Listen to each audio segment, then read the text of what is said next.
President Bola Ahmed Tinubu's son, Seyi Tinubu, has again been endorsed as a potential candidate for the governorship position in Lagos State. The latest endorsement comes from the former deputy campaign manager for Peter Obi and Dati Baba Ahmed in the 2023 presidential election, Isaac Balami, who said that Seyi Tinubu has the fundamental right to run for governor, emphasizing that he is of age and qualified for the position.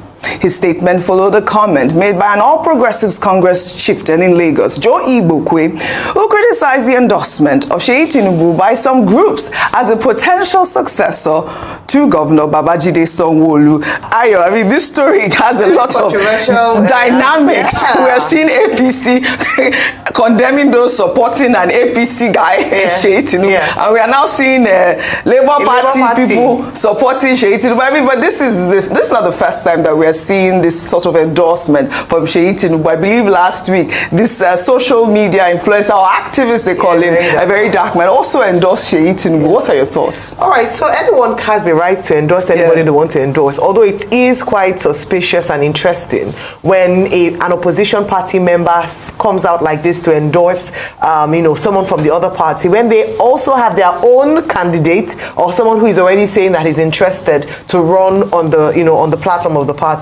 In terms of eligibility, fundamental right of Seyi Tinubu to run for governor of Lagos State, according to the Constitution, if he's at least 35 years old, he's Nigerian by birth, and he has a political party that is sponsoring him, then he has the right to, and he qualifies in those areas. When it now comes to the choice, it's the people that will make that choice. I see that he has come out a bit more with his philanthropy, speaking to people, but we know that this issue of Lagos governorship or who will take on the seat has become quite the topic of debate or conversation. A few names have been thrown into their hat into the ring, or have been put up as potential candidates in Lagos State. I think the APC will have a fight on their hands in terms of who. There's, they haven't declared yet, so let me not mention names. But a few people have, been mentioned in different quarters that they might just be interested. But in terms of eligibility, he's eligible. In terms of morality or what you feel, it's up to the Lagosians to determine whether or not, or have to decide at the end of the day through their ballot that they want this person. But the most important thing is that INEC should also help us as well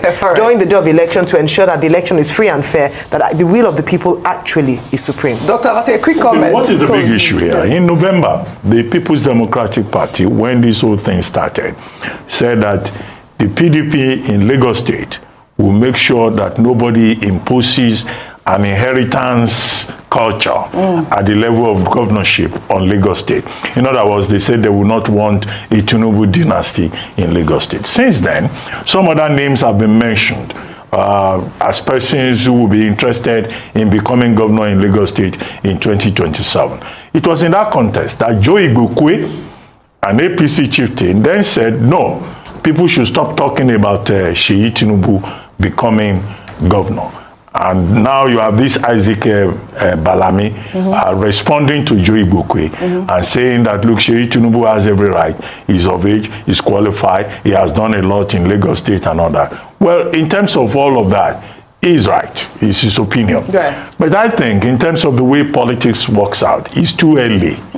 Whether in Lagos State or in Rivers State, anywhere, for anybody to start talking of who will be governor.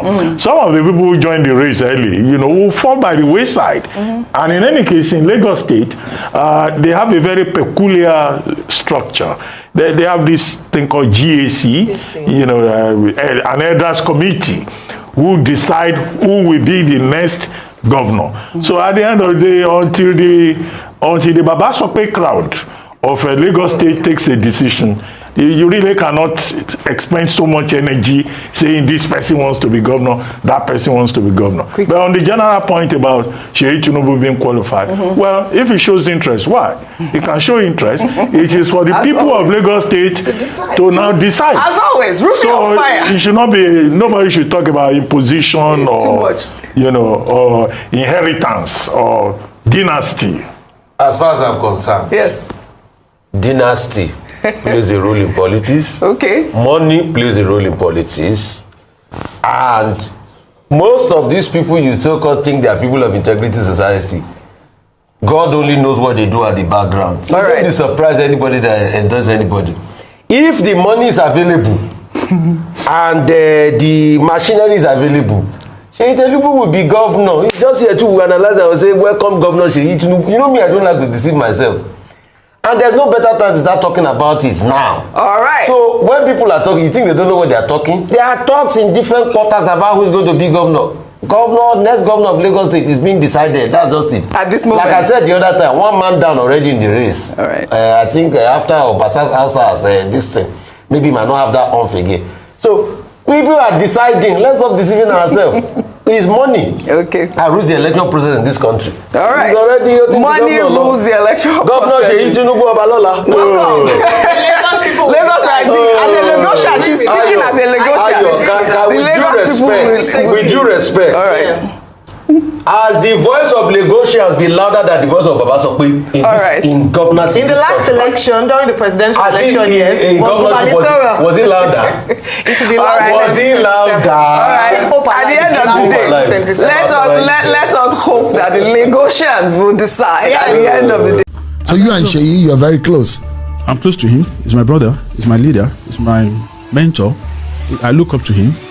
You hear that he's probably been touted to be governor of Lagos State. Everybody says whatever they like, actually. So everybody has everybody have tendency to become whatever he wants to become. But when it goes to political distance, everybody says also like when you are this is what I've understand too. When you are outside there and when you're popular or you have one or two things to do, people will say a lot of things about you. So you don't think that Seyi himself is the one that is engineering that? Not. No.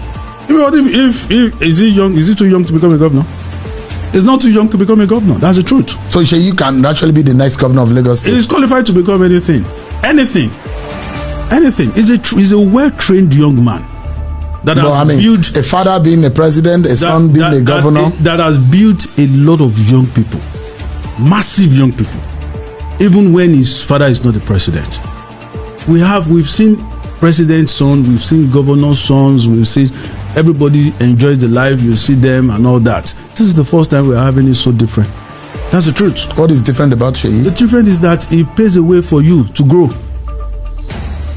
He pays a way for you to grow. So he's not sitting down inside the sitting room enjoying lives alone or with his friends in America and every other places in the world. But he's there doing the work himself, wants to see how things can go differently to the young people of this country.